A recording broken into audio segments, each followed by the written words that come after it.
दोस्तों, भारत को लेकर एक बार फिर से यूनाइटेड नेशन की एक चौंकाने वाली रिपोर्ट सामने आई है, जो कि दुनिया भर में रह रहे भारतीय लोगों की मेहनत किस तरह से भारतीय डेवलपमेंट और इंफ्रास्ट्रक्चर में लग रही है, इसको लेकर सामने आई है। यूएन की ये रिपोर्ट जानकर हर भारतीय का सीना गर्व से चौड़ा हो जाएगा और जो लोग विदेश में रहकर काम कर रहे हैं उनके लिए रेस्पेक्ट और ज्यादा इंक्रीज हो जाएगी। यूएन की इस रिपोर्ट के ऊपर बात करेंगे। इसके अलावा हमारी दूसरी खबर भारत के विदेश मंत्री डॉक्टर एस जयशंकर के बयान को लेकर है। हाल फिलहाल में भारत के विदेश मंत्री लगातार सुर्खियों में छाए हुए हैं। कभी यूएन में परमानेंट रिप्रेजेंटेशन को लेकर उनका बयान सामने आता है, तो कभी पाकिस्तान को लेकर। इस बार जो उन्होंने स्टेटमेंट दी है वह पाकिस्तान अधिकृत कश्मीर को लेकर बड़ा बयान दिया है और ये जाहिर कर दिया है कि आज नहीं तो कल पीओके को भारत अपने हिस्से में मिलाकर ही रहेगा। भारतीय विदेश मंत्री के इस बयान के ऊपर भी इस वीडियो में बात करेंगे। दोनों खबर काफी इंटरेस्टिंग है, इसलिए वीडियो को अंत तक जरूर देखिएगा। तो चलिए शुरू करते हैं इस वीडियो को।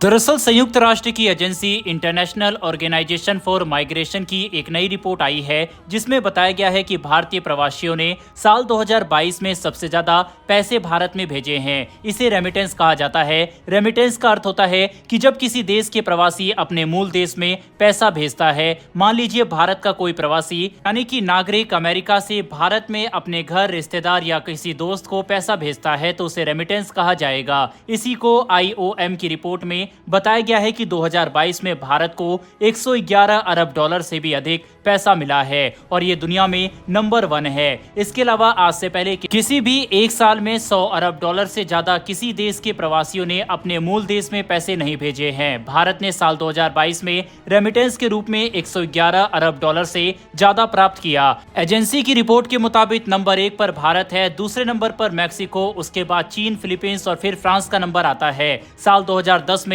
भारत में रेमिटेंस के रूप में 53.48 अरब डॉलर प्राप्त किए थे। 2015 में आंकड़ा 68.91 अरब डॉलर था। 2020 में यह आंकड़ा 83.15 अरब डॉलर पर पहुंच गया और अब 2022 में ये 111 अरब डॉलर से ज्यादा हो गया है। भारतीय रुपए में देखें तो ये 9.28 लाख करोड़ रुपए हुआ। साउथ एशिया के 3 देश टॉप 10 में शामिल है, जिसमें भारत, पाकिस्तान और बांग्लादेश है। पाकिस्तान नंबर 6 पर है। पाकिस्तान में इस दौरान 30 अरब डॉलर रेमिटेंस के रूप में प्राप्त हुए। बांग्लादेश नंबर 8 पर मौजूद है और बांग्लादेश में 2022 में 21.5 अरब डॉलर रेमिटेंस के रूप में प्राप्त हुआ। बता दें कि इस रिपोर्ट में बताया गया है कि दुनिया भर में कुल 28.5 करोड़ प्रवासी है। इसमें से सबसे अधिक प्रवासी भारत के हैं। भारत की कुल आबादी का 1.31% यानी कि करीब 1.8 करोड़ लोग भारत के प्रवासी हैं, जो कि दुनिया भर में रह रहे हैं। बता दें कि ये प्रवासी ज्यादातर UAE, अमेरिका और सऊदी अरब में रहते हैं। इसके अलावा भारत के लोग ऑस्ट्रेलिया, कनाडा और ब्रिटेन में भी रहते हैं। दरअसल पिछले कुछ सालों से खाड़ी देश प्रवासी श्रमिकों के लिए प्रमुख है। Bangladesh, Bharat, Egypt, Ethiopia, Kenya के लोग यहाँ पर जा रहे हैं। ये सभी प्रवासी मैन्युफैक्चरिंग, हॉस्पिटैलिटी, सिक्योरिटी और घरेलू काम उन देशों में जाकर करते हैं। वहीं पर इस लिस्ट में शामिल मैक्सिको को साल 2022 में 5.1 लाख करोड़ रुपए रेमिटेंस के रूप में प्राप्त हुआ। मैक्सिको इस लिस्ट में दूसरे नंबर पर है। के अलावा तीसरे नंबर पर चीन मौजूद है, जहां पर करीब 4.25 लाख करोड़ यानी कि 51 बिलियन डॉलर प्राप्त हुए। वहीं चौथे नंबर पर मौजूद फिलीपींस को 38.025 बिलियन डॉलर यानी 3.01 लाख करोड़ प्राप्त हुए। नंबर 5 पर मौजूद फ्रांस को 30.04 बिलियन डॉलर यानी कि करीब 2.5 लाख करोड़ रुपए प्राप्त हुए। यानी कि इस लिस्ट में भारत ने टॉप किया है और उन लोगों के लिए एक जय हिंद तो बनता है जो कि बाहर रहकर भारत में पैसे भेजते हैं और इससे भारत की इकोनॉमी को काफी ज्यादा बूस्ट मिलता है। इनके लिए कमेंट बॉक्स में जय हिंद जरूर लिखिएगा। फिलहाल बढ़ते हैं हमारी दूसरी खबर की तरफ, जो कि पीओके से जुड़ी हुई है। आपको आर्टिकल 370 पर संसद में हुई बहस तो याद होगी। तब देश के गृह मंत्री अमित शाह ने कड़े शब्दों में कहा था कि पीओके भारत का अभिन्न हिस्सा है और उसको वापस लेने के लिए हम जान भी दे देंगे। बस अब ऐसा ही कुछ विदेश मंत्री एस जयशंकर ने कहा है। भारत के विदेश मंत्री डॉक्टर एस जयशंकर ने पाकिस्तान को कड़े शब्दों में कह दिया है कि पाकिस्तान के कब्जे वाले कश्मीर भारत का हिस्सा हिस्सा है और भारत की मोदी सरकार इनको वापस लेने के लिए प्रतिबद्ध है। दरअसल डॉक्टर एस जयशंकर दिल्ली विश्वविद्यालय में भारतीय विषय पर चर्चा कर रहे थे। छात्रों से बातचीत के दौरान विदेश मंत्री ने एक सवाल पर जवाब देते हुए कहा कि पाकिस्तान के कब्जे वाला कश्मीर भारत का हिस्सा है। भारत की सरकार इसको वापस लेने के लिए हर प्रयास करने के लिए तैयार है।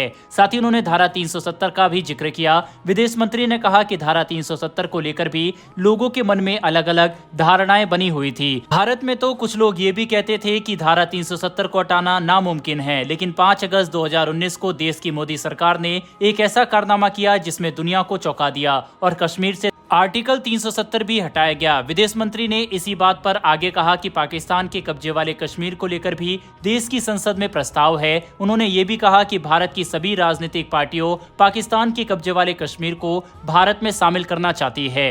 आपको बता दें कि 370 हटने के बाद आंकड़े बताते हैं कि कश्मीर में शांति है। दरअसल हम आपको बता दें कि साल 2018 में पत्थरबाजी की कुल 1767 मामले आए थे, लेकिन साल 2023 में एक भी मामला सामने नहीं आया। इसके अलावा आतंकवाद से जुड़ी घटनाओं में भी 45% तक की कमी आई है। वहीं कश्मीर में आर्टिकल 370 हटने के बाद टूरिज्म में भी बढ़ोतरी देखने को मिली है। 2023 में 2 करोड़ से ज्यादा टूरिस्ट कश्मीर घूमने के लिए आए थे। ऐसे में ये साफ जाहिर होता है कि 370 को हटाने का फैसला भारत सरकार का काफी सही फैसला था। अब ये देखना बाकी है कि किस तरह से पीओके को लेकर भारत सरकार कार्रवाई करती है। वैसे दोस्तों, आपको क्या लगता है कि 370 हटने के बाद क्या कश्मीर में शांति आई है या फिर नहीं? अपनी राय कमेंट बॉक्स में लिखकर जरूर बताइएगा। इन्फॉर्मेशन और वीडियो पसंद आई हो तो वीडियो को लाइक करके हमारी आने वाली डेली ऐसी वीडियो के लिए चैनल को सब्सक्राइब कर बेल नोटिफिकेशन अवश्य दबा लें। फिर मिलेंगे ऐसी एक नई वीडियो के साथ। धन्यवाद। जय हिंद।